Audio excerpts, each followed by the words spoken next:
Well, good evening, everyone, and welcome to the Society of the Protection of Ancient Buildings Heritage Awards 2022. My name is Nicola Tasker, and I'm the Chair of Trustees for the SPAB. I want to thank you all for joining us this evening at our first awards ceremony of this kind, which we hope will become a firm favourite within the building conservation calendar. So I'm delighted to have seen so many old friends and supporters of the SPAB already this evening. And also, many of you have come, and it's your first involvement with the Society. We're really pleased to have you here tonight. For those of you new to SPAB, the Society for the Protection of Ancient Buildings is a building conservation charity, the oldest building conservation organisation in the UK and arguably in the world. The SPAB was established by William Morris, Philip Webb and colleagues just short of 150 years ago. It has an unrivalled record in championing the care of historic buildings and supporting those who care for them through campaigning and lobbying, providing education and advice, conducting research, and importantly, leading innovation in both repair and contemporary reuse of historic buildings. The SPAB is a charity. It exists due to the generosity of its donors, members and supporters, and due to the boundless energy of its staff and volunteers. Tonight, we are lucky to be in the remarkable Conway Hall. The building was designed in 1928 by the architect Frederick Herbert Mansford, and it was designed to be the new home of the Ethical Society. Now, the Ethical Society is described as a society of radicals, social and political reformers, devoted to free thinking, a society dedicated to creating a fairer, more equal world of free thought and ethical inquiry. I hope you'll agree with me that this is an excellent venue for this evening's SPAB Awards. The SPAB is a society that continues to champion free and radical thinking on the cultural and practical value of our built heritage and its place in society. Our awards tonight reflect both the longest-held principles of the Society and its forward focus on new and urgent issues within the construction sector and the world. We have some well-established SPAB awards, such as the Philip Webb Award and the Betjeman Awards. And we also have new awards that recognise the continued need for daily care of old buildings in our best-loved category, and an award that we hope will bring focus to the vital connection between building conservation and environmental conservation with the SPAB Sustainability Award. We'll also tonight recognise the importance of people in conserving the buildings we love, with recognition for a significant long-term supporter of the SPAB, a welcome to our most recent SPAB scholars and fellows who have just started their journey with the Society, and with great excitement, recognition of the perseverance, patience and practice behind the craft skills that underpin good building conservation with our Best Craftsperson Awards. So I know you're all excited to get started and find out the results. So I now have the very great pleasure of introducing our host for the evening. We're delighted to have with us the writer, presenter, broadcaster and SPAB ambassador, Kevin MacLeod.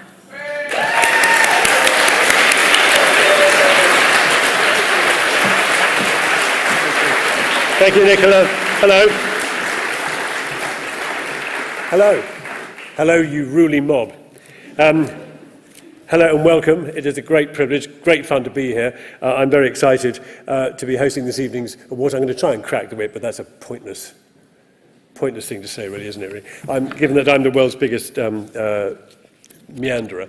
And however, what I should say is that it's a full house today, and that's always good to see. 250 of you here. Even the gallery is occupied. And I want to say a particular welcome to those joining us on the live stream via the website, especially the SPAB in Scotland, where they have a watch party at the Glasgow City Heritage Trust, and also the SPAB Ireland watch party as well. They've got plenty of liquid refreshment. I love it that you're all clapping because we can't hear them.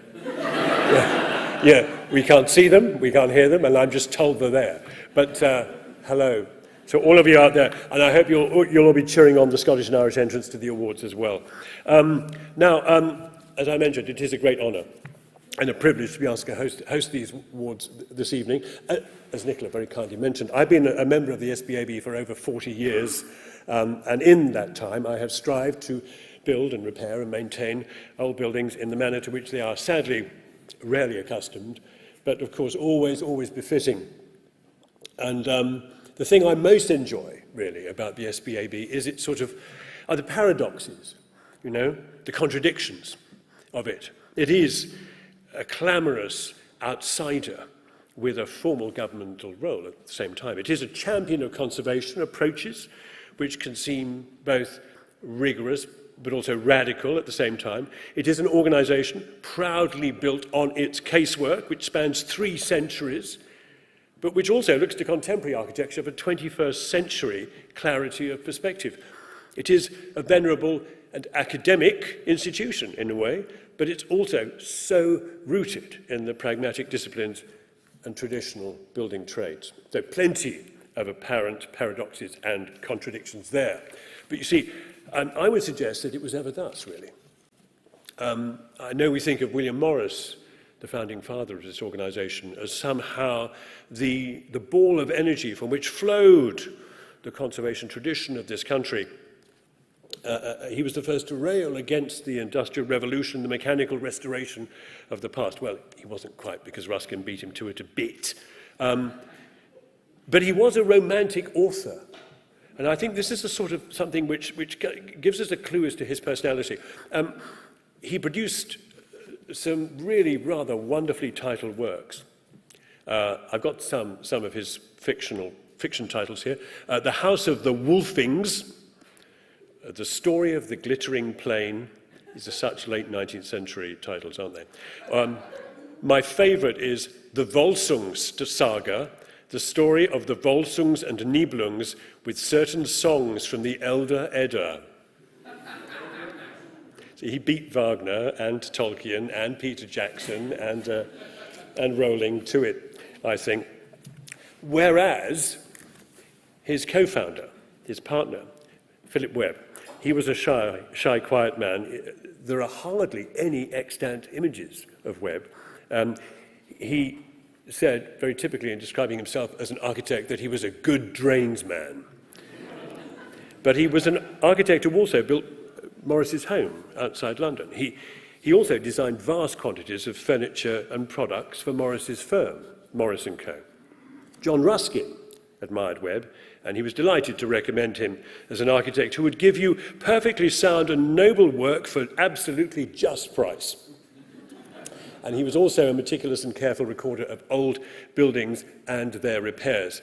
He produced long and detailed letters and drawings and files, and many of these, of course, are in the extensive records now kept by the SPAB, covering the repair of St Albans Abbey.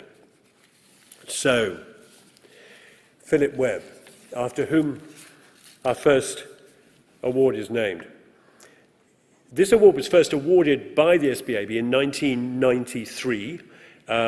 It sets architects in the early stages of their career a demanding but a very exciting dual conservation and design challenge to devise a scheme which sympathetically revitalizes an historic building for reuse through obviously careful repair of existing fabric, but with also a significant element of new construction as well, and for that matter using contemporary design.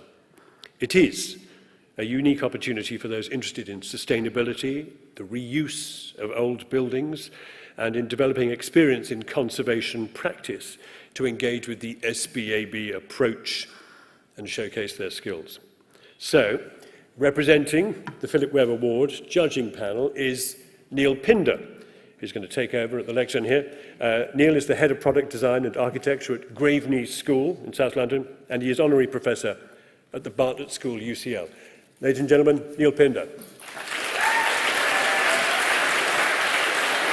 Thank you so much.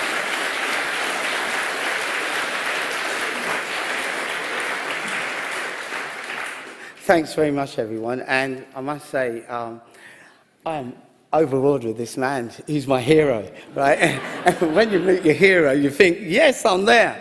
So, thank you. I shook his hand as well. So, and I must get a selfie for my kids at school. Right. So, yes, I'm representing the SPABs, the young people, the sort of up and coming. I'm not an architect, as I tell everyone, and some people may see me as a bit of an imposter, but I enthuse young people from non-traditional and traditional backgrounds and from the global majority to get involved into the world of architecture.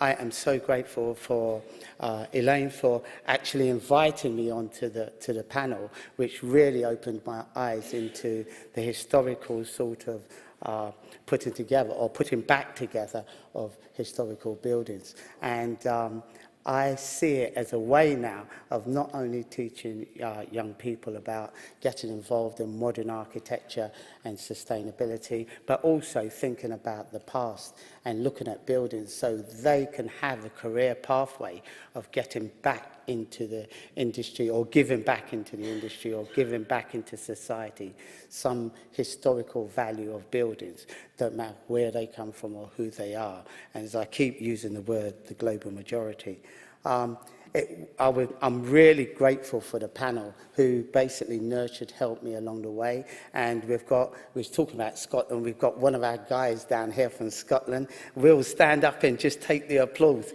He's come.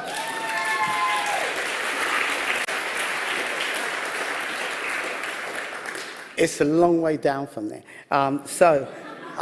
Robert, who basically mentored me through the whole session, and I would stay there after the sessions that we did with the students. And as I said, Elaine, I would ring her at different times asking her for different bits of information, and she was so helpful. So what we did, there were so many entries. There was 42 really, really good entries, which had to be narrowed down to 10.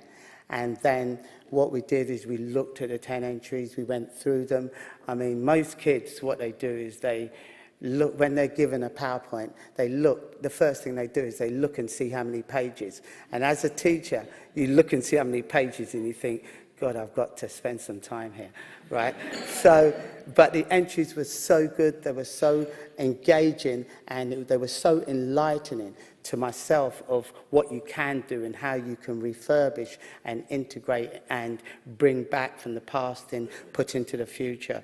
And we whittled those down to about 3 different candidates. And the 3 candidates, they were really enthralling, and we engaged online with them, we interviewed them, and they were amazing. They answered nearly all the questions that we gave them, and the panel gave them, and the panel chucked at them, and they were absolutely amazing. I mean, the work, the passion, the commitment that they had was insurmountable. So, without further ado, I think my 2 minutes is up now, right? Without further ado,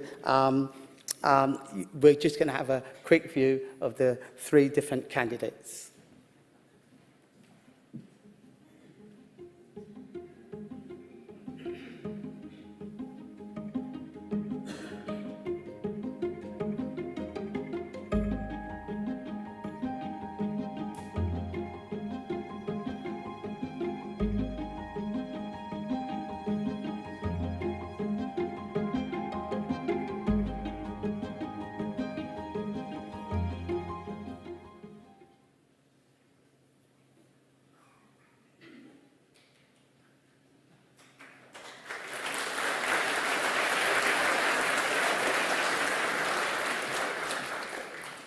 Right, without further ado, I'd like to introduce you to Andy Beardsley from Phil Webb's, rather. I'm thinking of the footballer, Phil Babb, sorry.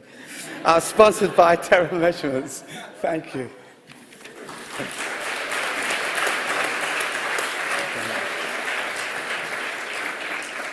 So I'm tasked with opening a big red envelope, so I feel very, very, very pensive. So I'm very pleased to announce that the winner is Mikhail Sanuski.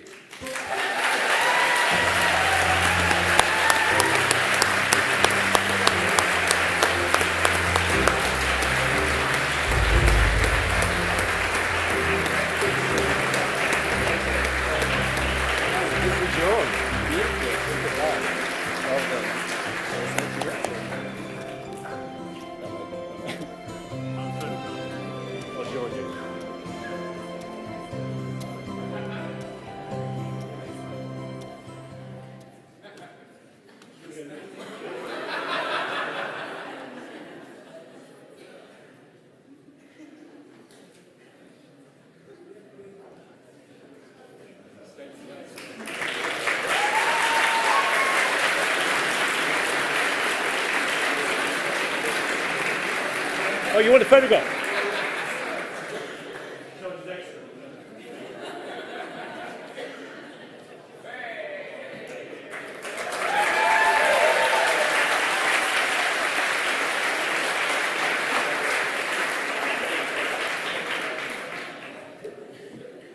Congratulations, Michel.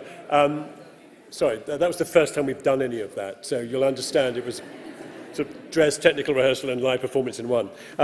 Also, I wanted to say to all of you in Ireland and Scotland that because you'll be looking at this on a big screen, on the close-ups you'll notice an enormous scar on my forehead.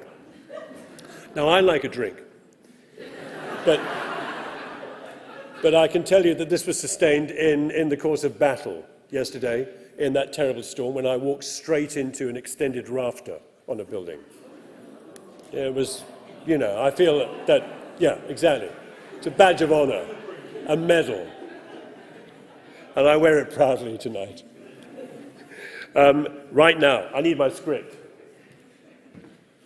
just to tell you exactly where we are. Let's talk about Craftsperson of the Year, our next award.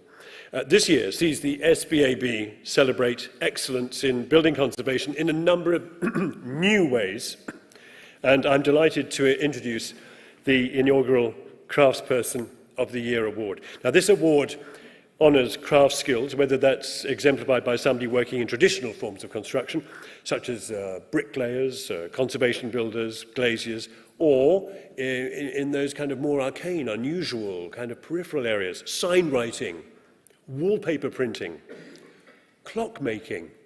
Who'd have guessed? What a wide category this is. The award is judged in two categories. We have early career craftspeople and builders under the age of 30, and then older people like me. Craftspeople, actually the category is for craftspeople and builders of any age who are new to their trade following a career move, which is, you know, even more interesting, isn't it, to follow. So here to tell us more about the award is the judge and the conservation bricklayer, Emma Simpson.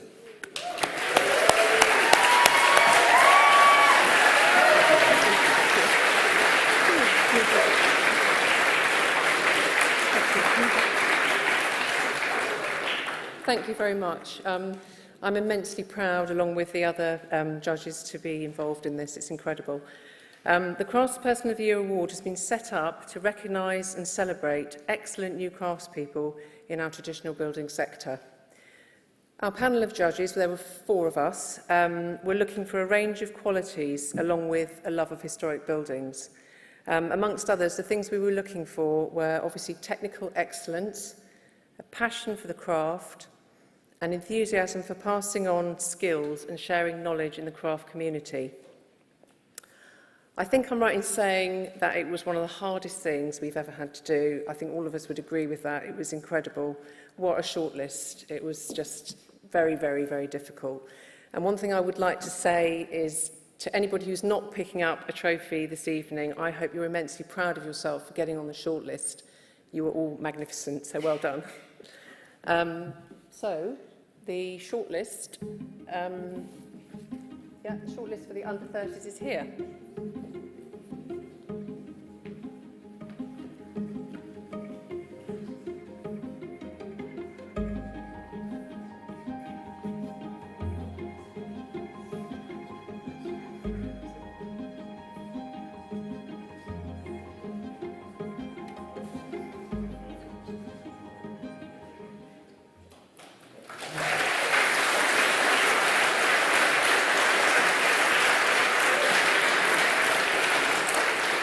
And here to announce the winner is Robin Dukes, who is the Director of the Craftsperson of the Year Award sponsors, Owlsworth IJP.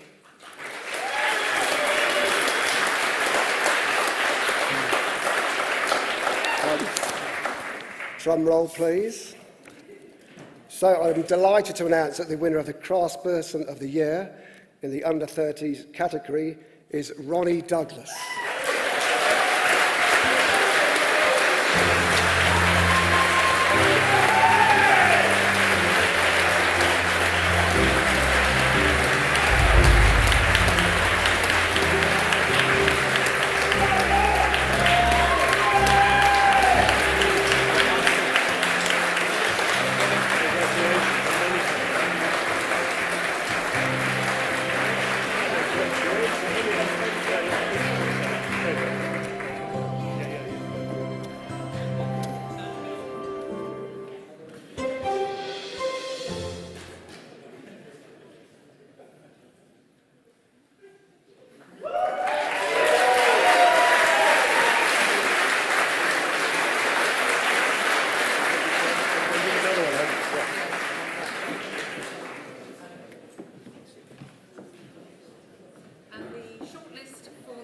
Career changer category is now here.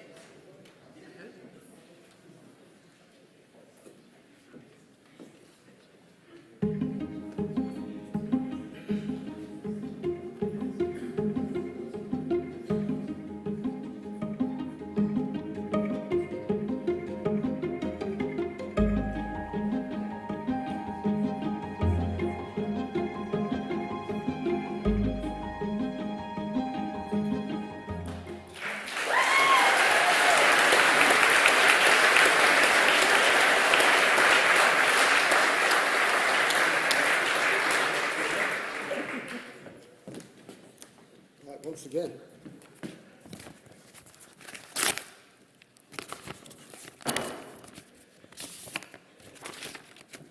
So the winner of the Craftsperson of the Year in the Career Changer category is Wilma White.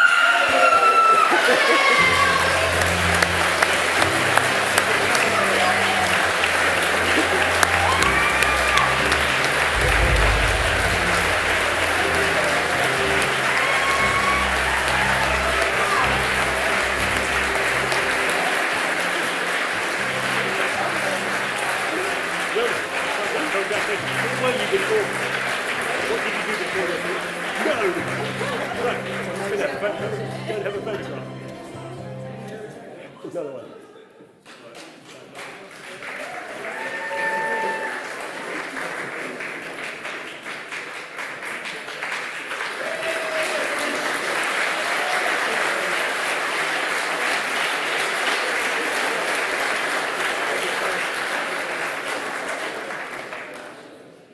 Oh dear, you know, you put four people on the stage together, it's as though human beings have never been told how to move before, isn't it?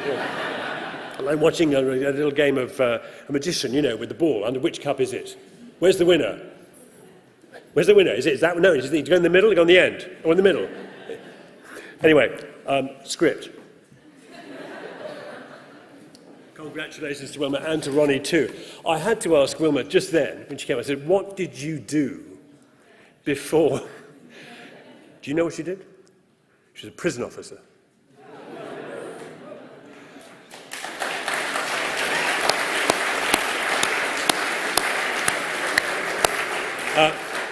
I think that represents something of career change in my mind.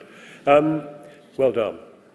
So, now then, we're going to move on. We're going to move on, I think, to sustainability. And I remember in 1984, the Brundtland Agreement, which was pretty clear about what sustainability and sustainable development should mean, how it was all about conserving the resources of our planet so that future generations have the opportunity to enjoy them as much as we do. We don't squander, we save. We think about those that come after us. Of course, now the whole thing's been kind of pumped full of hot air. It's just a big floppy empty bag which you can put any definition you want into. You can greenwash a product or an entire business and stick it inside. You can strive to drive towards net zero, knowing full well that by the time we get to that deadline, every politician responsible for it won't be around.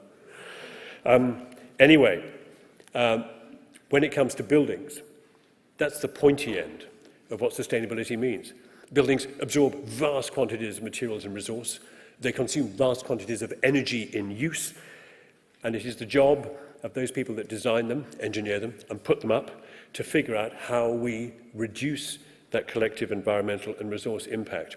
It is a noble cause, and it is a complex one, and it is right at the forefront of how we minimize our species' impact on this planet. So, this award celebrates projects that take a whole building approach when tackling sustainability. The Sustainability Award champions upgrading existing buildings and bringing existing buildings and neglected buildings back into use.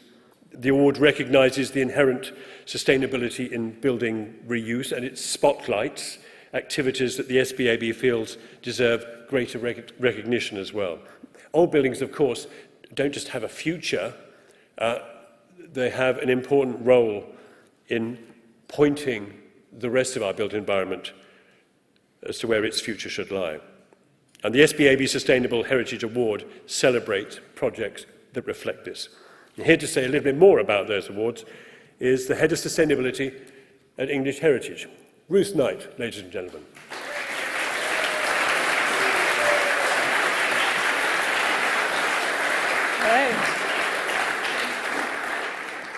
So it's such a pleasure to be here tonight representing the judging panel for the first Sustainable Heritage Award. I can see some people scattered around the audience. Of course, although it's the first year for this award, SPAB is no stranger to sustainability, and the SPAB approach of repair and reuse is inherently sustainable. As we all know, the greenest building is one that already exists. So there's a huge range of building types and approaches, making the judging process, I think I can say, for all of us a real treat. The large number of projects submitted were whittled down to 30 and then to 10 to just 3, and then we managed some extremely environmentally sustainable site visits in keeping with the awards, live streaming visits from the judges who were living closest to each project, which was an impressive feat. I'm not sure our technical skills are quite there yet, but we're getting there. We were looking for that whole building approach, the considered design and detailing, the local and responsible sourcing of materials, and the careful retrofit. I think we've all seen what happens when careful retrofit is not done, and some innovation as well. It was particularly good to see projects that made a considered choice to work with the building, using natural ventilation and bringing back into use original features to respond to the changing climate. There are also some excellent examples of projects working with their wider landscape and the natural environment. Through our discussions, we focused in on those projects that were not just environmentally, but also socially and financially sustainable, offering replicability, growing skills, and in some cases doing really exciting work reinvigorating communities. Deciding between the final projects was extremely difficult, but I think and I hope you'll agree that we've selected an extremely deserving winner from an inspiring shortlist. And the shortlist for this award is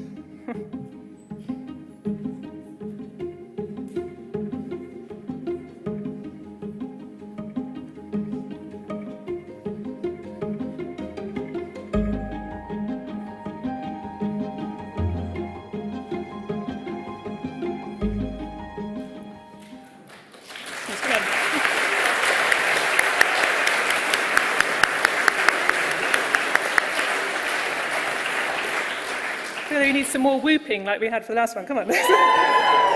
Thank you. That's better. Thank you. And here to announce the winner is Christine Leadbeater from the Sustainability Award sponsors Kima Handmade Tiles.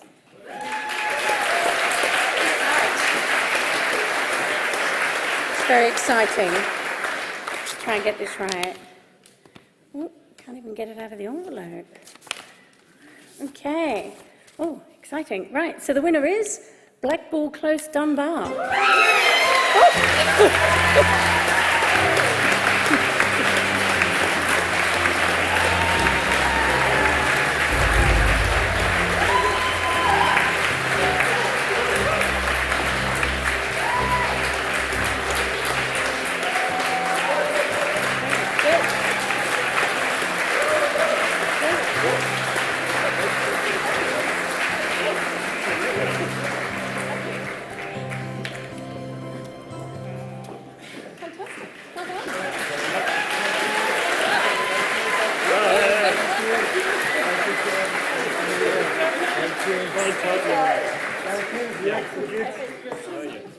That means a lot to us.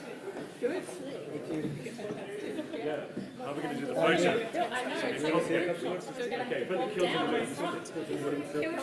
Kilt in the middle.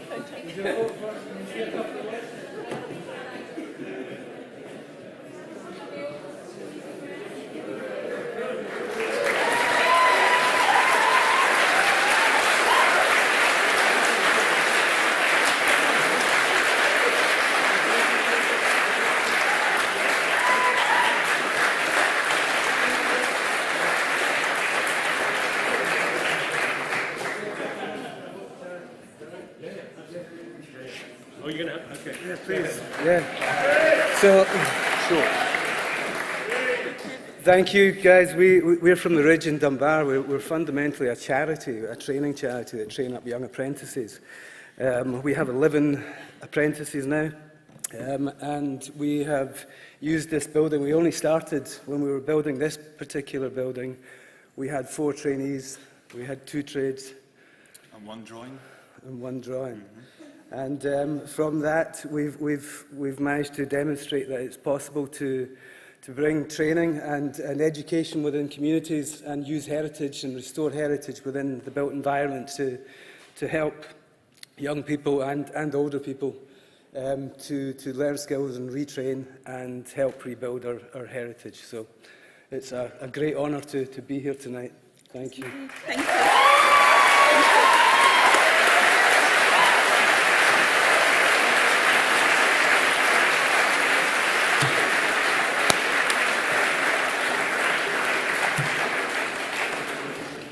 Thank you for that. It's impossible not to let a man speak when he's wearing a MacLeod kilt. It strikes me, actually, that sustainability actually has its roots, of course, in much older ideology. When Charles Darwin talked about the survival of the fittest, what he was really saying, and he described this very accurately, was the survival of the most adaptable, of the most resilient, of the most collaborative of species on the planet. It is they that will survive. And I think that one thing that perhaps gives us all a glimmer of hope is that human beings are blessed also with imagination in being able to adapt and be resilient and collaborate. And on that subject of imagination, I want you all to imagine, if you can, that the SPAB could be something other than a conservation body. I mean, if the SPAB were a biscuit, I think it would be the wagon wheel. It would have a hub of ash and oak spokes, maybe some laminated beech in there somewhere, all covered in crispy caramel and chocolate tyres. And actually, if the SPAB were a car, I mean, I think it would have to be a 1964 Morris Minor. The estate version, you know, the one with the ash frame at the back. A friend of mine has one of those. It would have to come, of course, with a 300-page Haynes manual and a complete toolkit. I mean, a really vast toolkit. Yeah, it is the car that Dame Edna Everage described. I can't do Dame Edna Everage, but she did describe it as that charming little half-timbered car that goes so well with your half-timbered houses. I haven't got the falsetto. Actually, no, listen. Matthew, you're a Mills and Watermills man, aren't you? Yeah, okay. What's the name? I don't know how to pronounce it. The name of the watermill written H-E-A-G-E. Great. Heege. H-E-E-J. This is the magnificence of the English language, isn't it? Heege. I was strolling through the website of the SPAB, and for fun, as you do, you go to the Mills and Watermills section, and there's a photograph there of, and I wrote down the Edna Everage gag about the Morris Minor, and literally the next day I was on the website, so it was in that order. And there is a photograph of Heege Mill, and in front of it, 10 Morris Minors, the Morris Minor Club outing to Heege Watermill. I thought, what an amazing confluence of ideas, this kind of magical kind of juncture in the universe between Morris Minors and the SPAB, coming together. And let's not forget that the Morris Minor was not built by Morris. It was named Morris in honour of the founder of the SPAB. Anyway, if the SPAB were an event, of course, it would be this evening. This evening of awards, they champion craft and passion and care, appreciation, romanticism, joy, education, rare skill sets, unusual dedication, the gift of knowledge, a belief in heritage, an overflowing cup of love for the past, and an unquenched thirst to know where the future lies. I haven't finished yet. These awards, and Matthew knows where I'm going with this because I've been here before. This is one of my favourite themes. These awards show the society off in its best colours. I believe it's military parade colours, because if the SPAB were not a biscuit or a car, but it were instead a military organisation, I suspect it would be some kind of elite, crack, arcane and very unusual brigade, almost off the radar, like the SAS or the Praetorian Guard. See, historic England, with all respect, may be the household cavalry. I don't know what the 20th century society is. The nearest I've got to it is kind of some part of the RAF that looks after World War II bombers or something. But I think the Georgian group is certainly the Royal Hussars. Huzzah!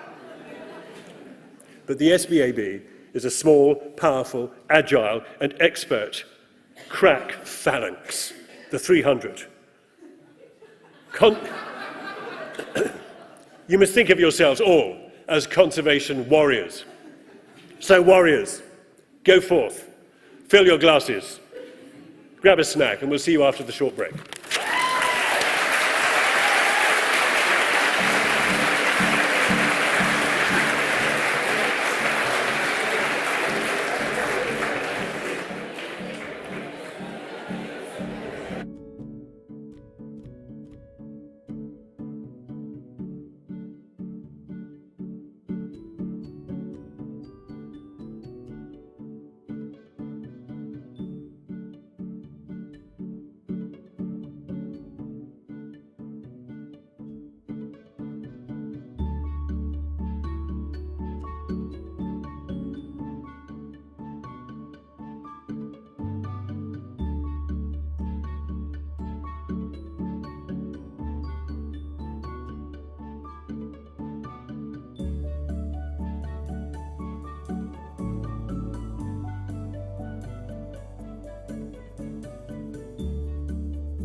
Is that, that's fine, thank you. Hello. Hello, everyone. Welcome back. You've all made it, which is terrific. I just wanted to say, I've just met some people who were shortlisted, right? And I wrote down their names somewhere. They were from Donegal, and they were sorry not to win, but they've just asked me to give a big shout out to Ireland. And that was Duncan, Joe and Colette, who are some of the most excited employees of local authorities I've ever met. Anyway, before we begin the second half, we've got a very special addition to this evening's programme, which is the Isha Award. The Isha Award commemorates the late Viscount Isha, who was chairman of the SPAB from 1932 until 1960. It is not presented each year, but given only when especially deserved to those who furthered the cause of building conservation and the work of the Society. This is one such year, which is very exciting. And here to present the award is the conservation surveyor, historian and the presenter, Marianne Sear, ladies and gentlemen.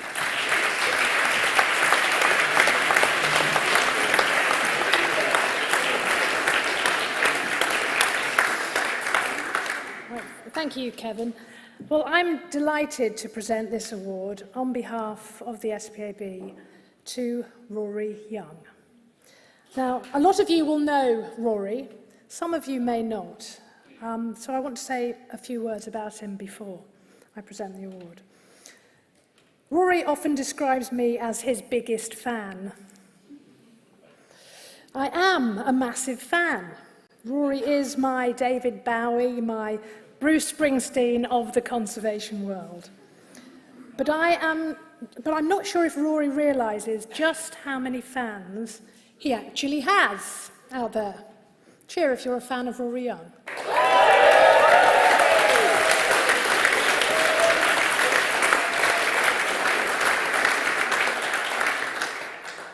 I met Rory when I was a SPAB scholar nearly 30 years ago.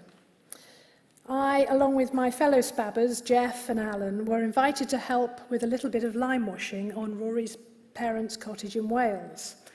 We thought, great, this is going to be a really easy week.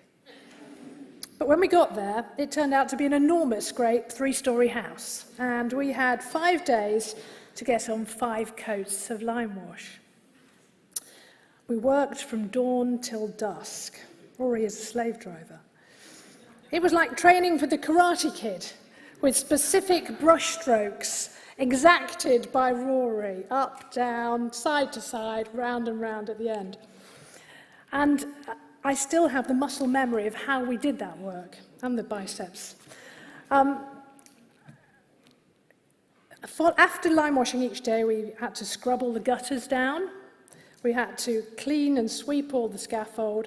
Rory is the ultimate perfectionist. In fact, Rory is the only person I know who has a fitted carpet in his current building site. That is true. After every evening, we had a bit of supper with a side salad of thought-provoking discussion about cathedrals, colour, horticulture, craft, beauty, patina, letter forms and nature. Then to bed, and a few Zeds before we had to start again the next day. It was an exhausting week, but what an experience.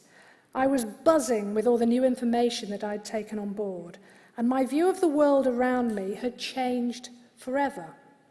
From that day forward, I have never walked past a lime swirl without staring at it in wonder. I have never passed a gravestone without enjoying or lamenting the quality of the letters. And I have certainly never specified magnolia. So why am I telling you this? Well, Rory has invited scholars and fellows to stay with him for over 30 years and get involved in his projects. So that's somewhere between 150 and 200 people who have had that same Damascene conversion as I did. And these are people who have gone on to work on Britain's most important historic buildings. Just imagine how that has influenced the decisions that have been made and the outcome of those projects. The Isha Award commemorates the late Viscount Isha, as Kevin just said, and is not given every year. It is given on purely altruistic grounds for people who have furthered the cause of building conservation and the work of the Society. Now, Rory's influence on the world of craft and building conservation is immeasurable. There are, of course, wonderful physical examples of Rory's work. The majestic west door of York Minster, if you've never seen it, take the time and trouble to go and look and stare and enjoy. The extraordinary 7 martyrs installed in the empty niches of St Albans Cathedral, an amazing piece of work. And countless beautifully designed memorials that are dotted all over the country.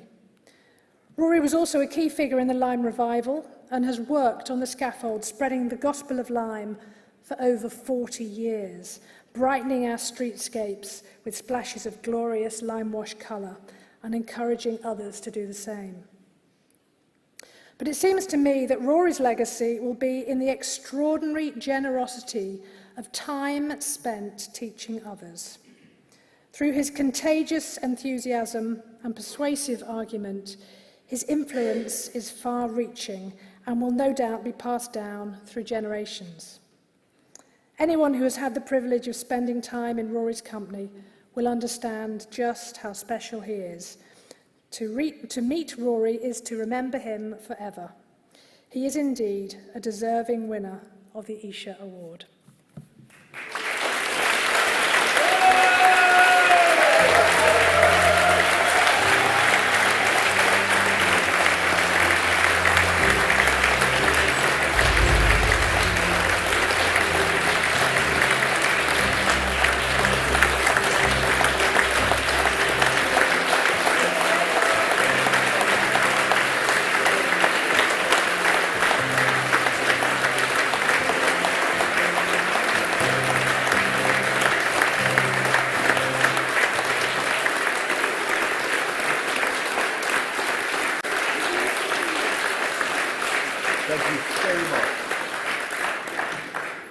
Well, at dead of night, I felt a little speech coming on, so I hope you'll bear with me.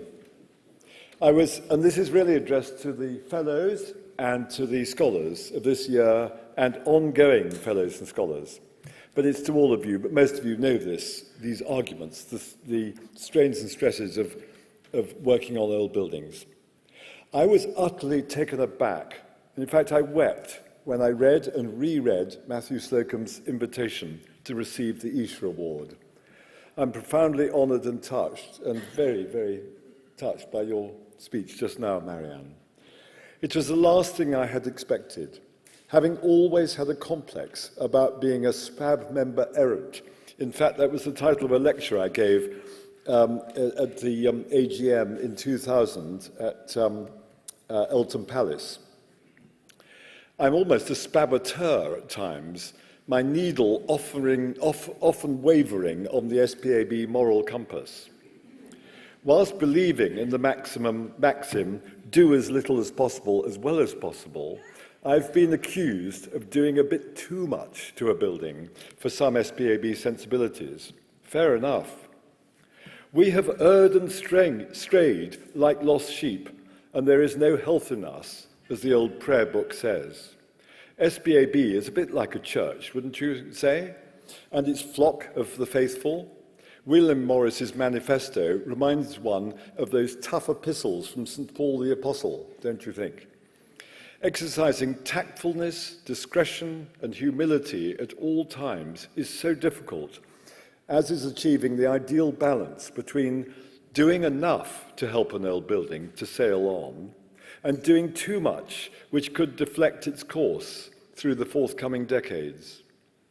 We always need to let a building write its own specification, to constantly listen to it, to let it reveal its secrets by degrees. This means having an intimacy with it, which is costly on professional time on site, of course.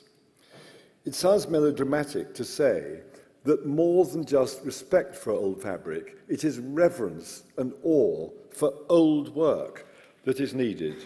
Only then one is more likely to tread carefully, whatever one's ambitions for the building might be. I still contend that one should not preclude the chance, here and there, to honour an old building by adding another layer of interest and beauty, a contribution of our times, but only when such additions might be judged appropriate, to enhance the meaning and message of a building and its genius loci. Fabric that has come down to us through the centuries is precious, but so is overall cultural significance of the building. For instance, preserving the original purpose of the figurative carving on a major religious building, so it continues to speak.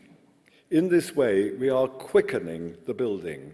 That's the old word for giving life to, reawakening, the quick and the dead. Let us consider beautiful old wall surfaces, an abiding passion of mine. Even the replenishing of that which has been lost by the attrition of weather and pollution, by reinstating threadbare surfaces with flush pointing or plaster, finished with lime wash, can raise an eyebrow within the high chamber of the SPAB. Is that tantamount to surface restoration? No, not if it's done beautifully and in the spirit of old work, with skill, understanding, and confidence that it will gradually weather in the time-honoured way because one is following the original practice. However I'm judged, I hope I have shown the importance of the following: of the seeing eye, looking and looking again at the building, of empiricism, learning by experience, of having a sense of inquiry, questioning, why, what, how, of excellent workmanship appropriate to the job in hand, of the nature of materials, and of chronology, what came after what in the building phases. Being part of the continuum of repair and renewal in a building's life has been humbling, inspiring, and a privilege. I have relished sharing this with those who continue the work of caring for old buildings. However, from time to time, my need to concentrate on architectural sculpture and lettering commissions sometimes pulled me away from sharing my work experience with scholars and fellows. In fact, 30 years is about right, because it's actually 41 years ago since Ian Angus, Philip Hughes, and Sean Calusi came to me in 1981. But about 10 years, I have to confess, I couldn't have the scholars and fellows because I was tied up. And I regret that. I regret my necessary purdah during the St Albans Seven Martyrs years. Big projects are always very demanding. The time I might have further given is probably equivalent to the cost of one scholarship. So I have made a plan to settle that. It was eye-opening to learn the Dance Scholarship Trust, to learn at the Dance Scholarship Trust AGM recently just what one scholarship costs. And that is only meet and right. The value of the scholarship and the fellowship is proven by the recipients' subsequent careers, often in charge of our greatest historic buildings. I know what a joyous sacrifice it was for me during my 8 months tour of the north of England in 1976 and 77 on leaving art school. It's always good, therefore, to witness the beneficial effect on the scholars and fellows on their odyssey as they travel around the UK.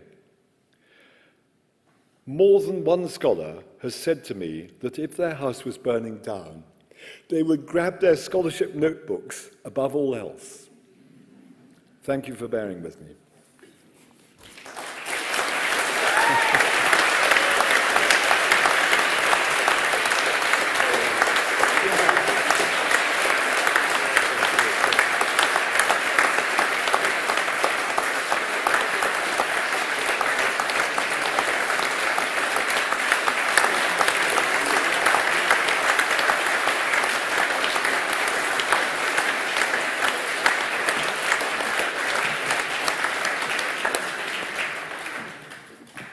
Thank you very much, Rory. And thank you, Marianne, too. That was really insightful and very apt. I wrote down, by the way, the phrase SPAB member errant. Actually, let's take a straw poll. How many people in the room feel that they are SPAB members errant? Matthew was the first to put his hand up. the point being, and as Rory so eloquently put it, is that, actually, as a friend of mine said to me when I was much younger, because I was brought up as a Methodist, where if you were, shown the Ten Commandments, and the Book of Common Prayer, that really was given to you as law. That was how you behaved.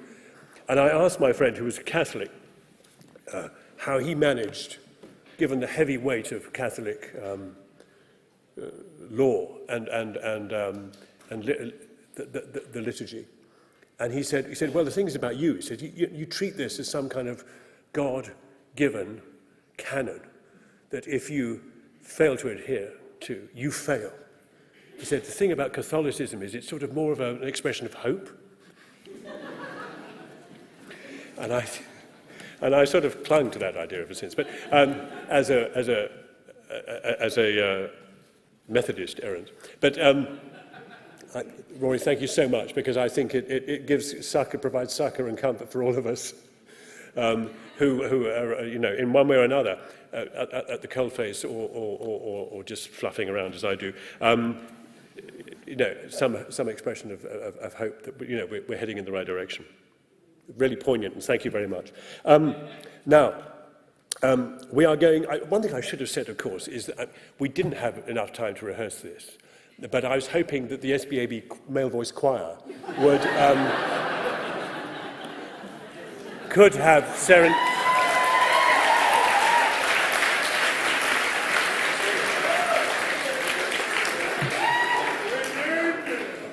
Pip's been working so hard in rehearsal, but they're all a bit too shy this evening.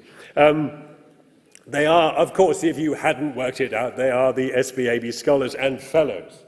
And it's wonderful to have them here. And it's wonderful to be able to congratulate them too for completing their year of studies. Now, the important thing here is that we are talking about two groups of individuals. And the fellows and the scholars represent two, if you like, the two aspects of the SPAB, which have been venerated for decades. In the case of the, I'm trying to think, I can't get this right, the fellows, is that right? Fellows have been going since 1930? No, you don't look that old. It's the scholars have been going since 1930. Thank you. Didn't know that. So 1930 represents 92 years. So since 1930, the SPAB has offered architects, engineers and surveyors the opportunity to join the SPAB for a year on a very immersive program of building conservation training, the SPAB Scholarship. The Fellows have been around since 1987, when a partner program was inaugurated for building craftspeople. That's the SPAB Fellowship. And the Scholars and Fellows travel, and they work, and they learn together. It's a collaborative experience. Since their inception, they've had, of course, an incredible impact on conservation in the UK and Ireland. And they can be found working right across the sector, passing on their skills to the next generation. In common with so many, they've also had a couple of turbulent years recently. 2020 was the first time since the Second World War that the programmes had to be suspended, sadly. Work resumed, though, in 2021, although it was not business as usual, and end-of-the-year celebrations were not possible. So I'm delighted to say that today we are able to welcome both the 2021 and 2022 cohort to the stage to receive their completion certificates. Congratulations.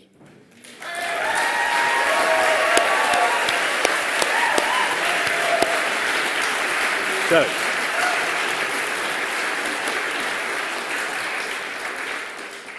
to announce and present their awards, I'd like you to welcome with me to the stage a legendary cob waller, a man who trained also as a surveyor.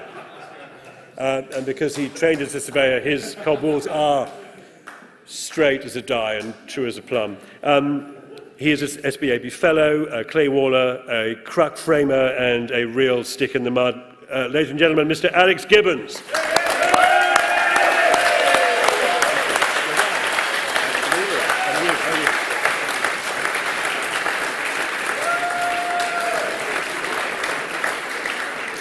Well, thank you all very much for clapping there.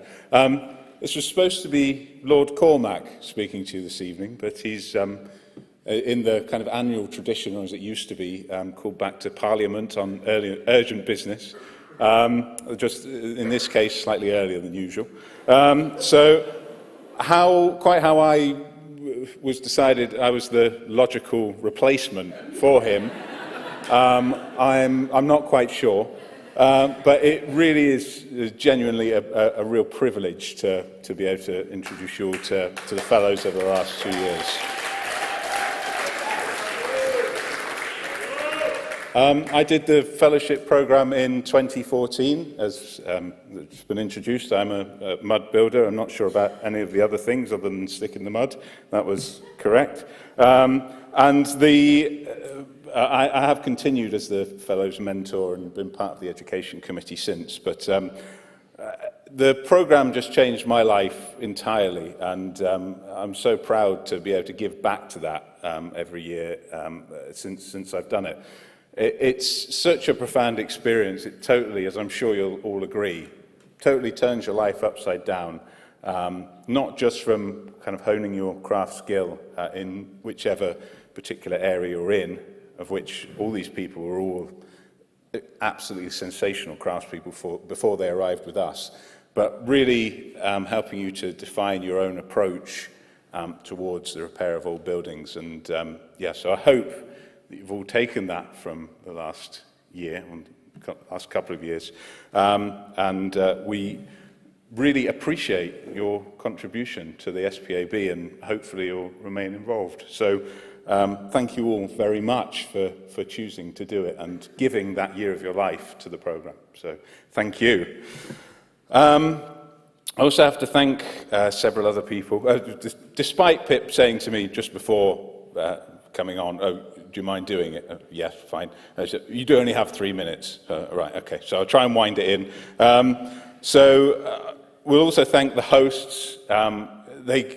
Without the hosts, the programme's nothing. So all these people that the fellows go and visit all around the country, Rory's a great example of that. It's just been such an inspiration to so many scholars and fellows over the years. They give their time freely and offer their knowledge, which has been built up over so many years. Sorry, I'm not crying.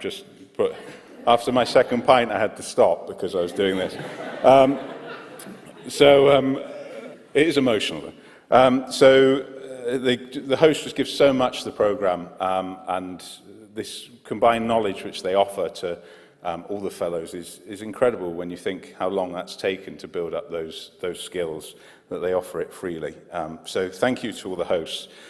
Also, thank you very much to all of the sponsors, without which the programme couldn't take place. All contributors, whether through time or through money, are just so greatly appreciated to keep this really critical programme going, of which there's nothing else like it. So thank you to all of those. And also, one of which is the William Morris Craft Fellowship Trust, of which I'm a trustee. And that is a charity which was set up and continues to be run exclusively by previous fellows. So please make a donation if you feel it's a worthy cause. And hopefully, a few of you already have become involved. So thank you for that. And hopefully, we'll get a few more of you involved as well. So that's fantastic. And finally, just a huge thank you to Pip Sudeen, who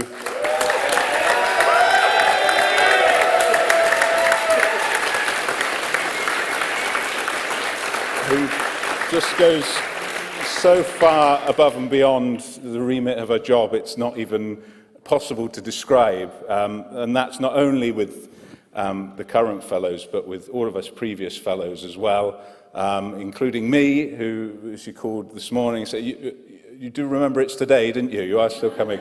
So, so thank you so much to Pip, who is just incredible in so many ways. So, thank you. And for all the fellows that are here this evening as well. I mean, this is slightly different to previous fellows' presentations, but it's so good to see a really good turnout of you. So hopefully we can keep that going in future years. And the final thing I have to say, given that Lord Cormac isn't here, and we'd all be really sad if the words weren't said, is that this fellowship year goes beyond just the year itself, and I really hope that will be the case. And just to coin his phrase, which we all enjoy hearing so much, once a fellow, always a fellow.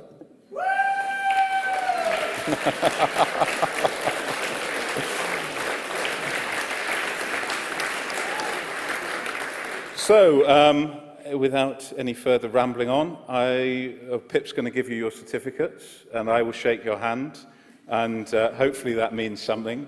And yes, thank you all very much. Congratulations.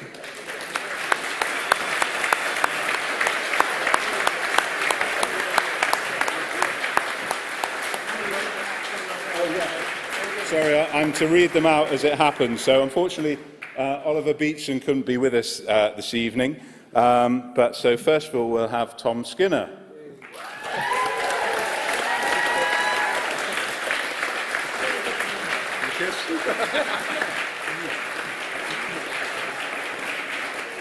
And next we have Tom Taylor.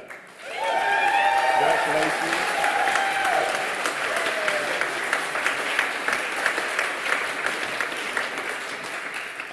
And Tom Skinner. Oh, sorry, we've done things round the wrong way. Toby Slater.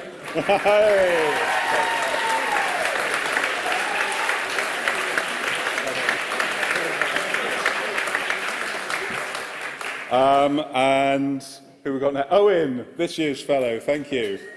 Bushell.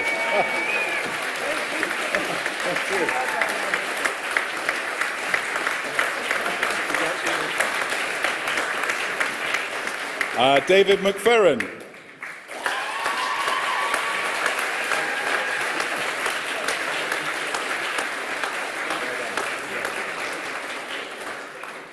Dahir Mohammed.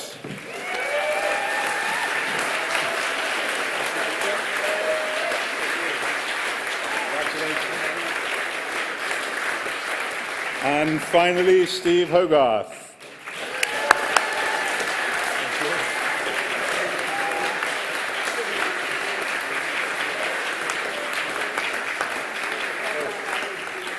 Do we need to do something now? Yeah, big photo. Okay. Big photo. Please stand here so I've got the sign behind yourselves. So spread out between the table and the lectern. Any volunteers to kneel? Smaller people towards the front. Taller people.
And the next one down. 22 friends. One down. 2022.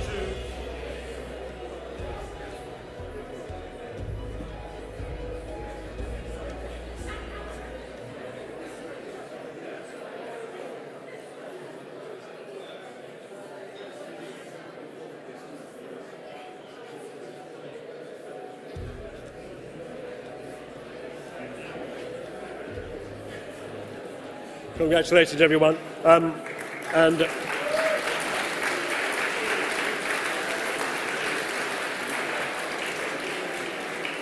thank you very much, Alex, for stepping in at the last minute and being volunteered. Now then.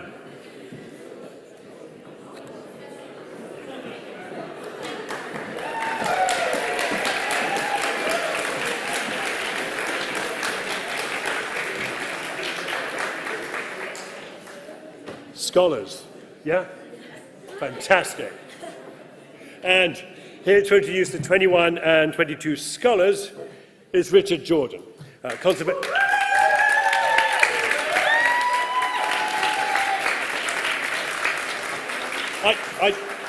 a little write-up about you, Richard. Do you want me to read that?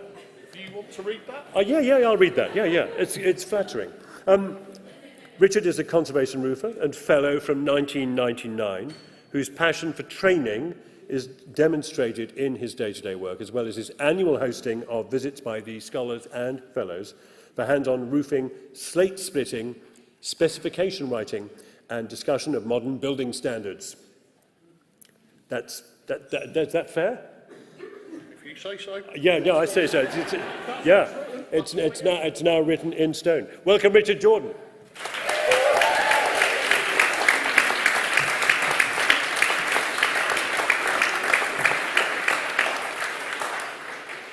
Okay, I'll change my glasses so I can see what I'm reading. So, ladies, gentlemen, fellows and scholars, it's a great pleasure to be here presenting the 2021 and 2022 scholars, who are a fantastic group of architects and engineers. Thanks also goes to the funders that are making the scholarship programme happen, including the SPAB, Matthew. Due to the pandemic, these scholars have had to cope with so many challenges. Okay, uncertainties, protecting themselves, protecting others. Plans changing at the last moment. But they showed strength and determination to get the most out of their journey. I'd also like to take this opportunity, and I'll ask you all to give Catherine and the SPAB teams a round of applause for the hard work, especially due to the pandemic years. Their work isn't seen, but without it, the scholars wouldn't have the most wonderful year they've had for learning and looking at all different kinds of buildings, techniques, people, knowledge, technical knowledge, craft, whatever it may be. When I started my career in conservation, I was a quiet lad from the north.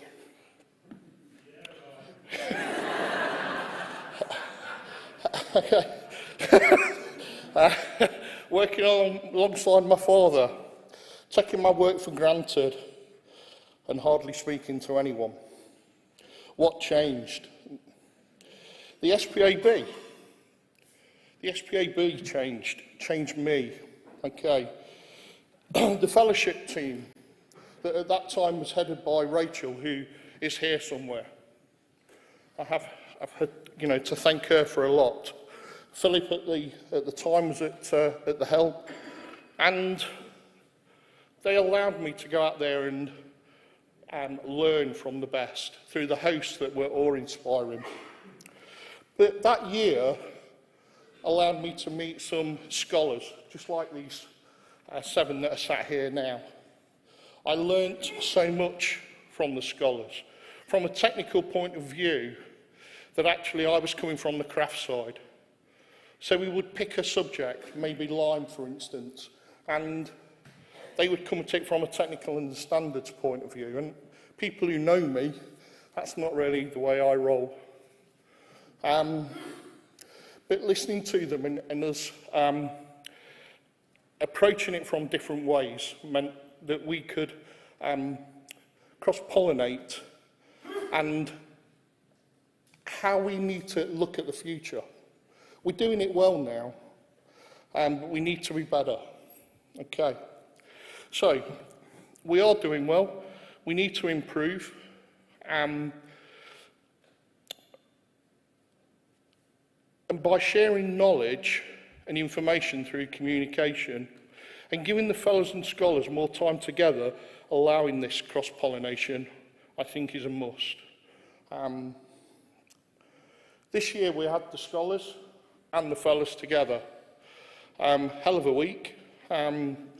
We all left at the end of the week knackered, but very merry. But a lot was learned. Both knowledge, the way that it was shared, both verbally and through their drawings, both with the fellows and with the scholars, but also through the craft skills, the way that they learnt and developed and how they helped each other to develop those skills. And it led to some best practice and some nice work delivered by the end of the week. And a good barbecue. I've said before, we're all professional. Craftspeople know a lot about a little, whereas practitioners know a little about a lot. So if we work closer together, with SPAB being at the hub, spreading the knowledge through communication to practitioners, craftspeople, our historic agencies, conservation officers, future craftspeople and clients, surely this can improve our built heritage through honest repair and safeguard the buildings for the future generations. And again, I'd just like to thank Catherine for the work that she does. And if we could all give Catherine...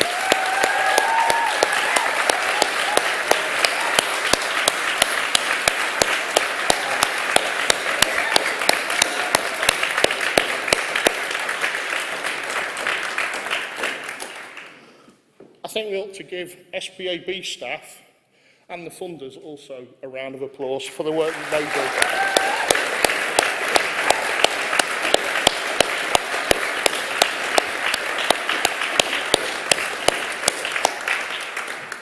So, are we on with the awards? Or their certificates, or their, what are they doing, their scrolls? Okay, so, Lucy Newport. You'd like to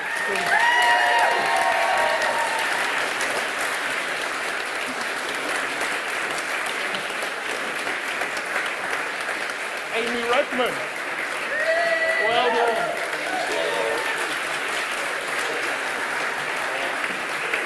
And Libby Watts.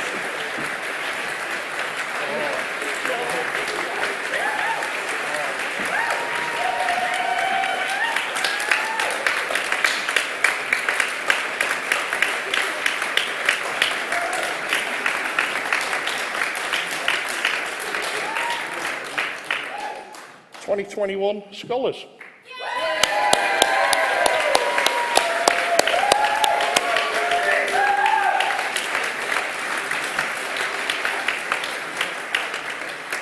Okay, for the 2022.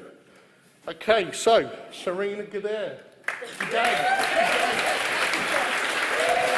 you very much. Thank you. All right.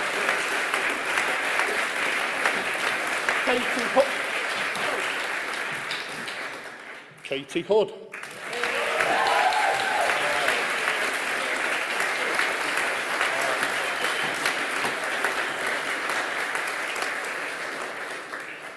Jacob Logg.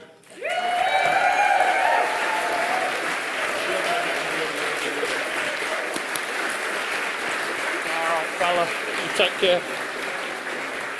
And Sinead Scullion.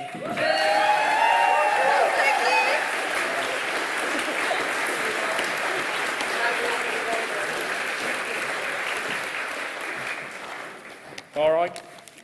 Thank you, everybody. Thank you.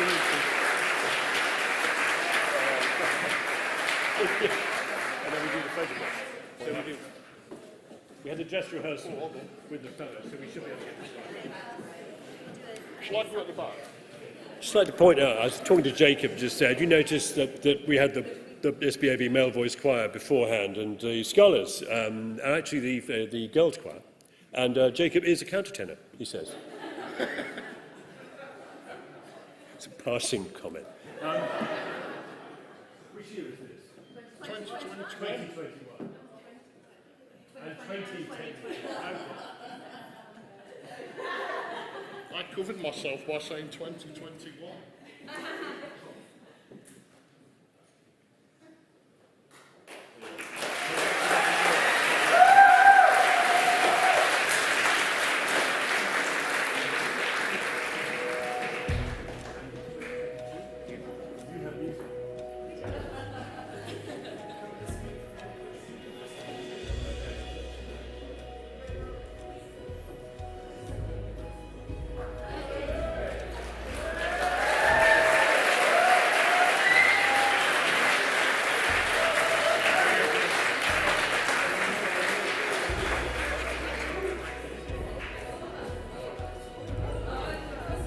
Oh.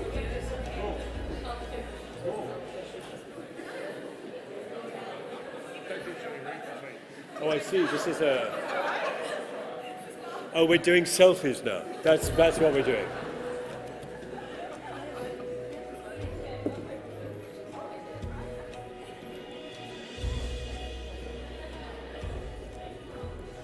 You practiced this pose for weeks, haven't you?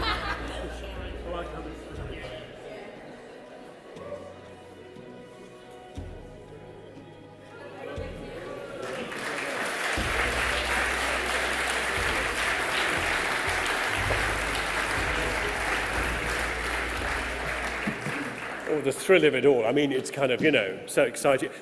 Okay, so we were talking about this earlier. We were talking actually in the interval about the whooping. There's a kind of whooping corner in the middle over there. It's a very loud whooping zone. Whenever anybody, the rest of you are applauding very correctly in a very British way. And then there's a kind of, yeah, that's it. Somewhere back there. And it's wonderful because the I sort of hinted at earlier, the SPAB is everything you expect it to be and everything you expect it not to be all at the same time. I love that contradiction. And were it not for scholars, the fellows, the incredible energy of an extraordinary skill of people coming into this society and into conservation, then, well, where would we be? It would just be an ossified old club, wouldn't it? But as it is, it's a fabulous place where learning is passed on and skills are nourished and cherished. And I just love witnessing that, I have to tell you. Now we move on to an established award, the John Betjeman Award, which was established in 1990. And of course it was named in honour of the poet and writer and conservationist and campaigner who sat on the SPAB for 25 years from 1952. So this award, in celebrating Sir John Betjeman, celebrates also excellence in the repair of places of worship of all denominations and faiths in the UK and Ireland. The award has grown year on year. It's expanded now to include 3 categories to recognise the distinctive regional character of places of worship across the UK and Ireland.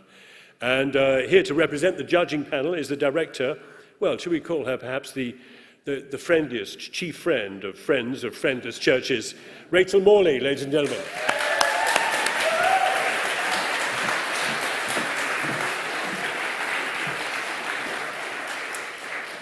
Well, good evening to everyone here tonight and to everybody watching online, but especially a very special hello to SPAB Ireland, who are having a watch party in Dublin tonight.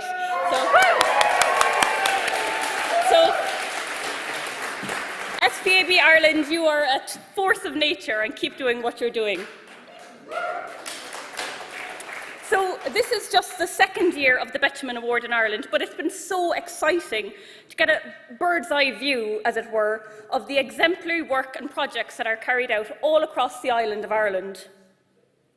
So this year, we had stained glass repairs to modernist glass, masonry repairs to Georgian ashlar, really buttery lime render repairs to coastal medieval towers, and repairs to Penryn slate roofs on a fantastical beacon of Celtic revival architecture. Now, faced with such exquisite art and architecture, it was essential for us judges not to be beguiled by the inherent beauty, but to focus on the philosophy and the skill of the repair.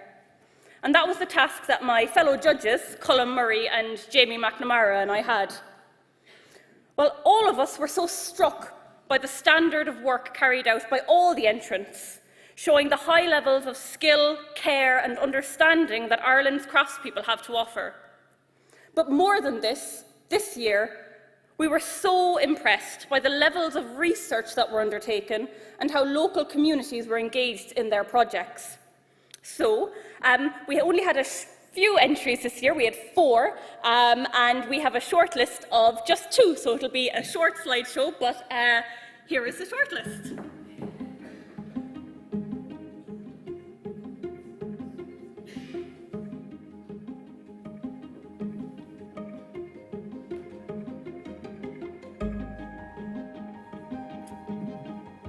I should say I am from County Cork. I didn't swing the judging in any way.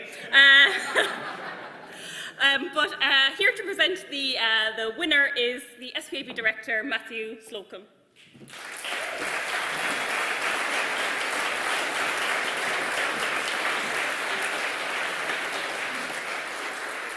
Well, thank you, Rachel. Rachel has been such a wonderful champion for both SPAB Ireland and the Betjeman Award. So really, truly thank you, Rachel, for everything you've done. And I have absolutely no idea, genuinely, what's in here. So, the winner of the Betjeman Award for Ireland is the Honan Chapel.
Okay, now greetings to everyone in Edinburgh.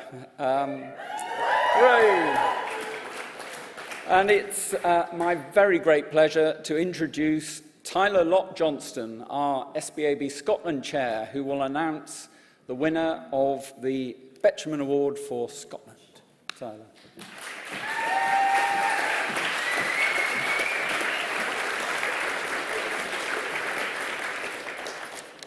Good evening. It is my immense pleasure and honour to be here with you today to help present the John Betjeman Award in the Scottish category. Now, this is a momentous occasion because in the 26 years since the SPAB formed in Scotland and formalised our committee, this will be the very first year that we are celebrating the dedicated award categories for Scotland. I must express that this has immeasurable meaning for us, and it not only acknowledges the distinctive building and conservation practices, materials, and heritage of Scotland, but allows us to celebrate the immense talent of our craftspeople and our colleagues as they secure the future of our outstanding buildings. To all of our entrants, you should be proud of what you have accomplished. As we celebrate this evening, I'm pleased to welcome our judges, members and colleagues who are tuning in from the viewing party in Glasgow tonight. So,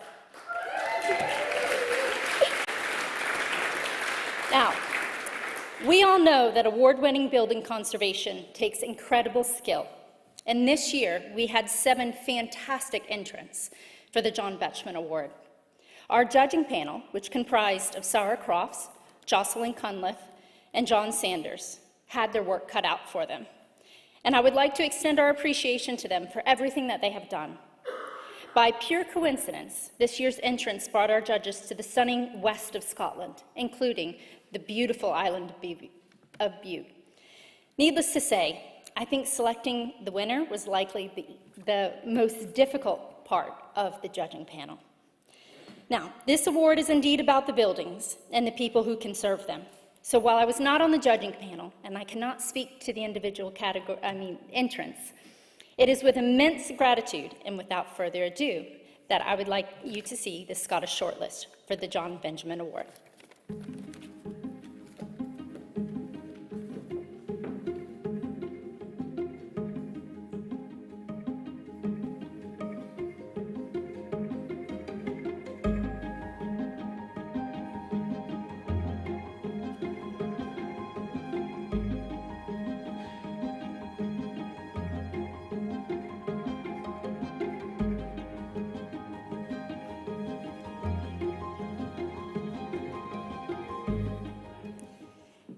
And if I could invite Matthew back up to make the announcement, because of course it'll be a surprise for us all.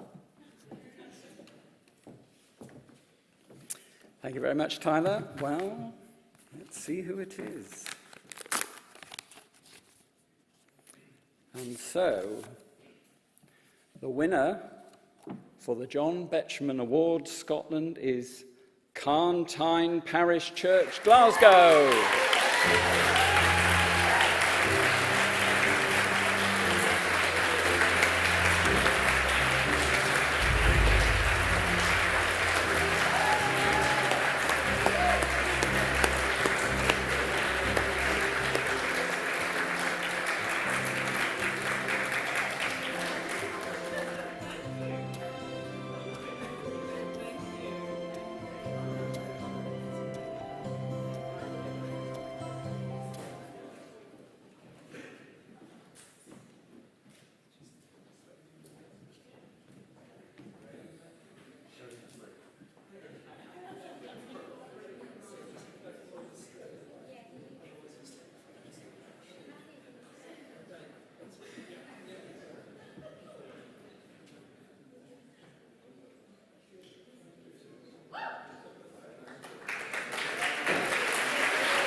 So finally now for England and Wales, and I invite up SPAB Guardian and Conservation Architect Britt Harwood.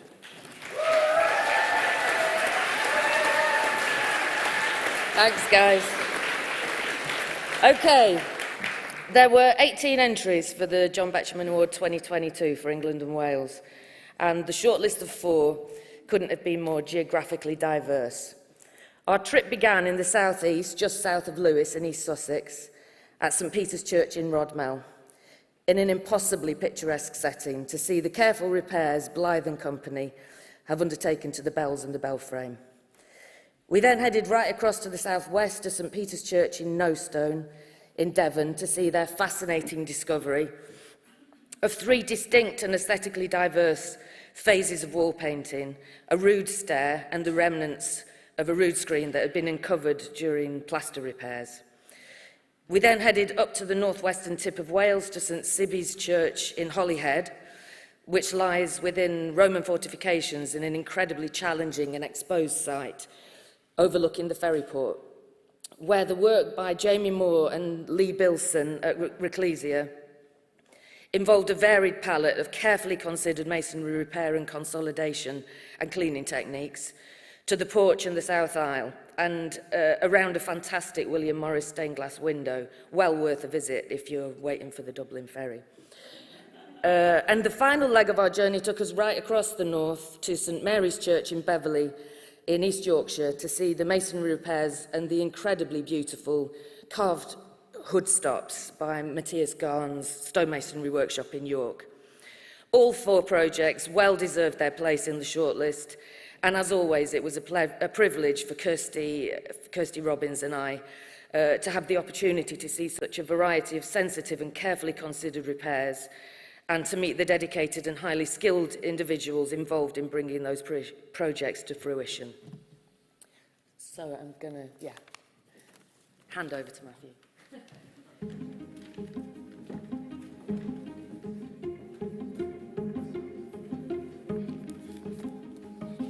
Thank you, Brett.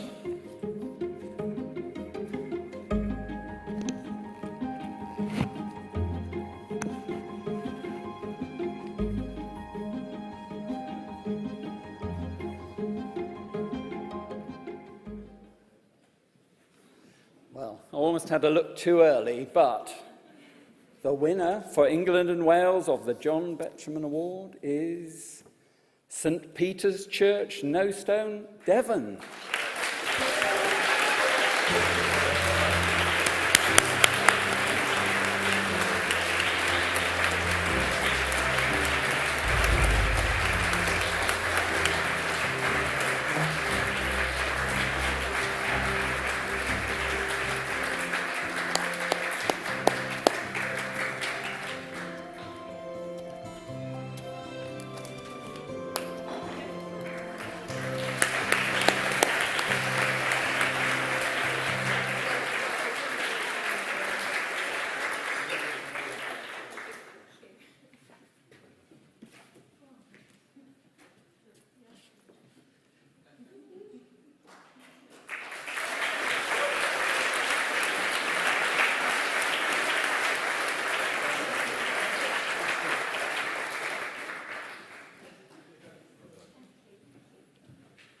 My abiding memory of this evening will be hearing a photographer shout repeatedly, "Show me the brick." Talking of which, right, so for those of you, and there are one or two in the audience who may not have received one of these, they are fine, fine objects because look at the frogging. You recognise the shape there? It doesn't say SPQR, it says SPAB. The year, the SPAB Heritage was, these are Bulmer Brick and Tile Company who've made these rather wonderfully. And down the side, on the face, best loved. Imagine finding that in a wall. These are not bricks to throw through windows. These are bricks to lovingly inscribe a note and carefully wrap it around the brick and leave it on somebody's doorstep saying, "I do admire your period glazing." Anyway, so William Morris's mantra, "Stave off decay by daily care," also happens to be the mantra of my dentist, who actually, he also said to me, "Do not snack between meals," which I think John Ruskin wrote that in The Seven Lamps of Architecture. I can't remember. Anyway, it is the inspiration for the SPAB's new award, Best Loved, which recognises and celebrates buildings that have been lovingly looked after and kept in good repair. So actually it reminds me also that I once interviewed the head of the Homes and Communities Agency responsible for all of Britain's social housing once, it was about 15 years ago, and I said, what do you think is the most important contribution we can make, professionally to social housing in Britain? Is it high quality public realm design, social sustainability? Is it architecture? Is it the experience of the everyday good quality architecture for everybody? He said, no, it's maintenance. That's the thing that makes the difference to people's lives and clearly makes a difference to buildings. So this award not only recognises the building itself, but also the owners, the managers, the professionals, practitioners, the volunteers who expertly look after the buildings in their care. It is split into two categories, so we have an award for private and for public buildings. And importantly, this is the only SPAB award voted for by you. Yes. But I don't mean you, really. I mean, there's only 250 people in the room, because 5,000 people voted for this. So, on that basis, there are 4,750 split between Ireland and Scotland this evening. Yes? I'm sure that's not right. Anyway, here to present the final award of the evening are three members of the judging panel. The conservation architect, SPAB scholar, and leading advocate for cultural change in industry, Mary Kerrigan. Mary.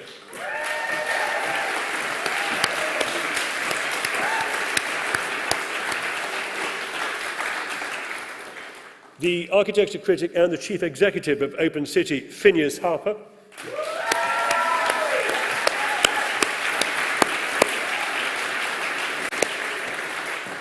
And the director of the Scottish Civic Trust, Dr. Susan O'Connor.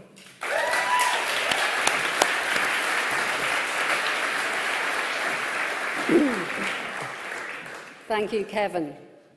It's a real pleasure to be asked to speak on behalf of my fellow judges. I also want to acknowledge Brian Dixon, who's not with us, and Edna Ngumbe, who was unwell and unable to be here tonight. It was our honour to assess 23 submissions from all corners of these islands, from the north of Scotland to the Isle of Wight, Dublin and County Waterford. Everything from 16th century agricultural farm barns to nuclear shelters and stately homes on a grand scale and everything in between. No pressure. Now, this is no bed of roses. And it's like when that early in-love stage shatters and you discover that actually you've bought a death trap. Know the feeling?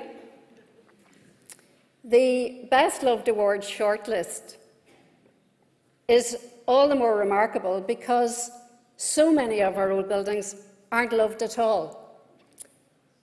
And with all the wondrous examples of brilliant work that we've been celebrating here tonight, let's face it, there's a tsunami of heritage dereliction in Ireland. In the UK, stonemasonry courses are closing.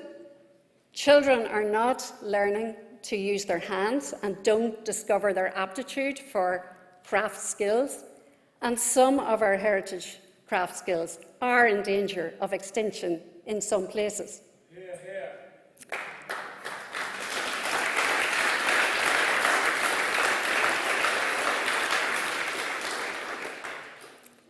It can seem impossible. The Best Loved Award shows that it is possible to care for what we still have, what we have left, to care for it beautifully. And I suppose in caring for it beautifully, we are a community, a passionate community, protecting our ancient buildings lovingly. Since what we focus on grows, I'm inviting all of us to focus on our love of old buildings, the craftsmanship, the architecture, and to feel the love, to share it, to spread it all around, so that the ripples go out and become a tsunami of best-loved buildings across these islands. As Kevin said, over 5,500 people took the time and trouble to cast their votes in this only public vote award. And we are sitting on the edge of our seats with excitement, bursting to know which of the 8 shortlisted buildings from our original 23, 4 in the private category, 4 in the public category, which you, the public, in Ireland, in Scotland, in England and Wales, have chosen as the very first ever Best Loved Award winners 2022. So I'm handing over to Susan, who's going to announce the private category, and Phineas is going to follow.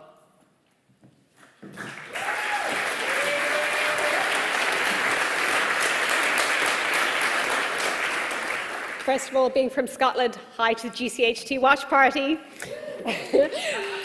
Here is the shortlist for the Best Loved Private Building.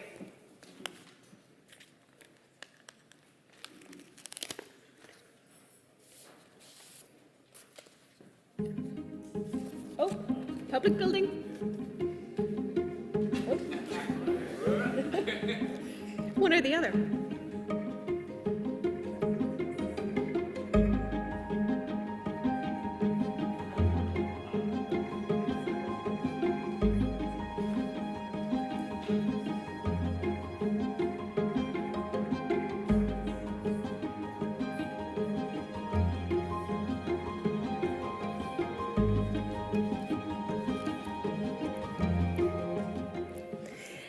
And the winner of the Best Loved Award for Private Buildings category is Nunwick Barn in Ripon.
The last brick. Here it comes. Let's have a look at this shortlist for the best loved public building.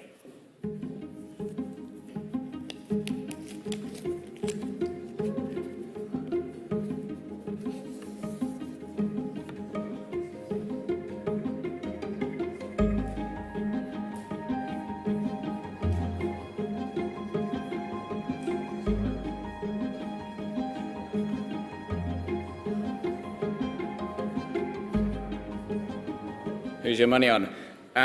Such an honour to be invited to help judge this award. My day job is at Open House, and I have to say, the people of these islands love buildings. Hundreds of thousands of people every year swarm our festival to have a look at buildings, and it's amazing to see an award recognising that love when it manifests in such technical, precise and expert interventions. And the winner is Wentworth Woodhouse. Come on up!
And I think, if I'm right, at this point, we're going to welcome Matthew back onto the stage. Is that right?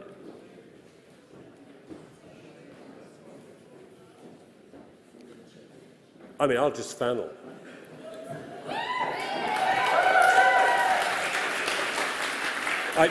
I'm sure you've all noticed that actually the photographs have got more and more technical and more carefully contrived and posed as the evening's gone on. I feel now that we're ready for the proper thing, you know? Oh, drat, that's got a whole year to wait now. Matthew.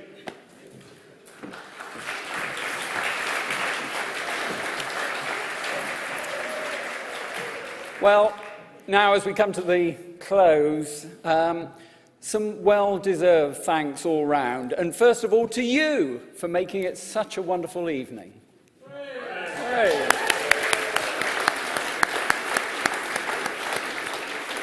And to Kevin for being an amazing compere.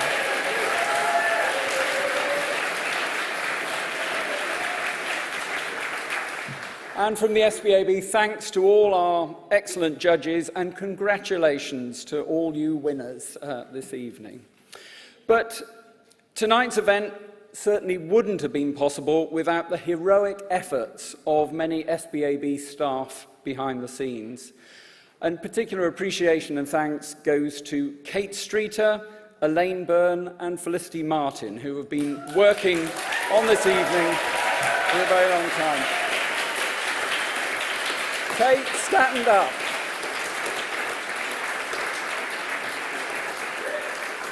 Put your hands up, Kate, Elaine and Felicity, so we can give you a really warm round of applause.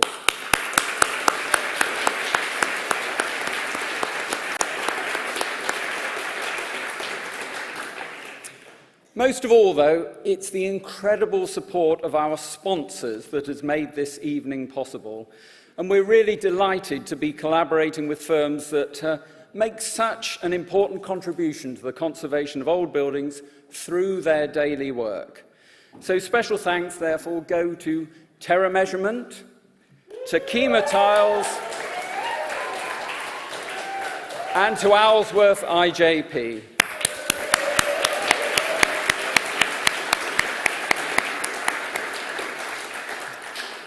Last but certainly not least, our particular thanks go to Storm Windows, who have been our headline sponsors for the event.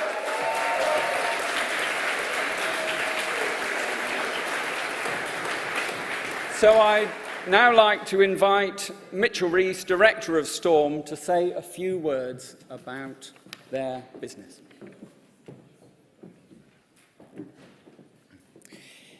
Well, good evening, everybody.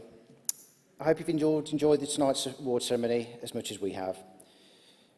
Firstly, from all at Storm Windows, we would like to congratulate all those who have won awards and all the nominees. It's a fantastic achievement and hugely rewarding to be recognised in your field for excellence and continued high standards of craftsmanship and teamwork. It's truly wonderful to see so many skills present here this evening, alongside great proactive efforts towards preservation.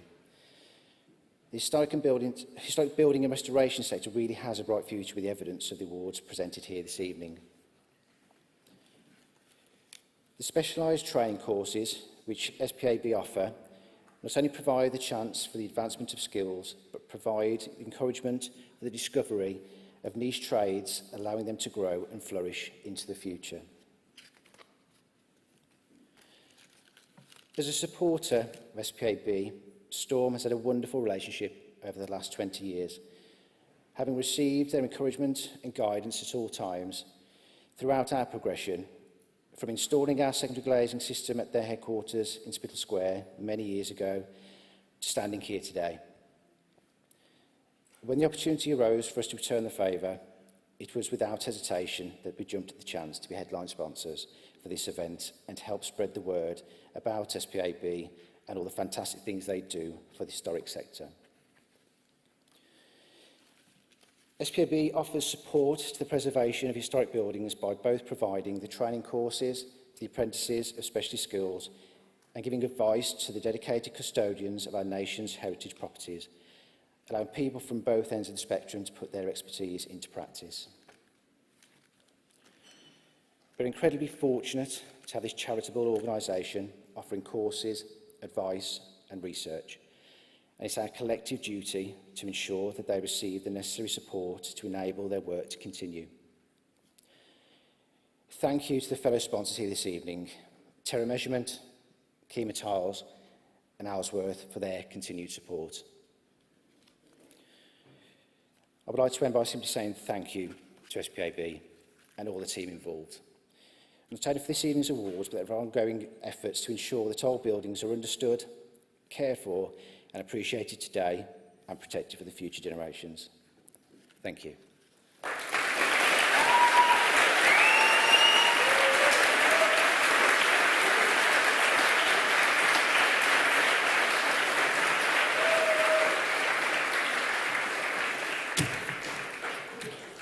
So I'm going to send you packing now, but before I do, just to say, I think the bar remains open until 10 p.m. or 9:59, after which you're locked in. Before I do go, though, I was mentioning earlier how I kind of see the SPAB as this kind of crack military cohort, you know, this kind of Praetorian Guard of the conservation world.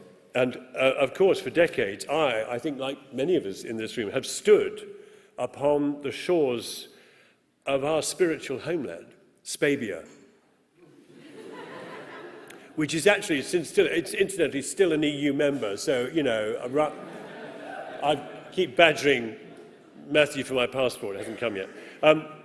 Anyway, I have stood upon the shores of Spabia, scanning the horizon for threats in the comforting knowledge that our land would be defended by the martial brilliance and the wisdom of this, our great society for the protection of ancient buildings. Now, as to those threats on the horizon, they are, of course, legion. Hastily drafted legislation from poor-sighted governments, loopholes in the planning system like Class Q consents, a chronic decades-old undermanning of conservation departments, a post-COVID cultural and political climate of Little Britain, extreme weather events, climate change, mass possible migrations of whole populations to come in the next 30 to 50 years, a hollowed-out supply chain, developers and over-influential house builders, the top four of which, do you know what the turnover of the top four house builders is in the UK? A combined turnover of £14 billion. And that's the equivalent of a GDP of Belgium. And that's just four of those house builders. Inflation, recession, the destabilisation of markets, and the fashionable libertarian suspicion that expertise, control, regulation, research, and scholarship should not be trusted. By the way, that's quite a personal list, okay? That's not representative of any body or organisation here. It's just me getting stuff off my chest. But what I will say, and what I do believe and know, is that we need, because of things on that list, we need our SPAB now more than ever. We need to champion it, and we need to celebrate everything about it, which is exactly what this evening has been about. So thank you for being here. Thank you for turning up. Thank you for being on the long list and the short list. Thank you for winning the medals and for being the champions and the heroes of conservation. We salute you. Good night.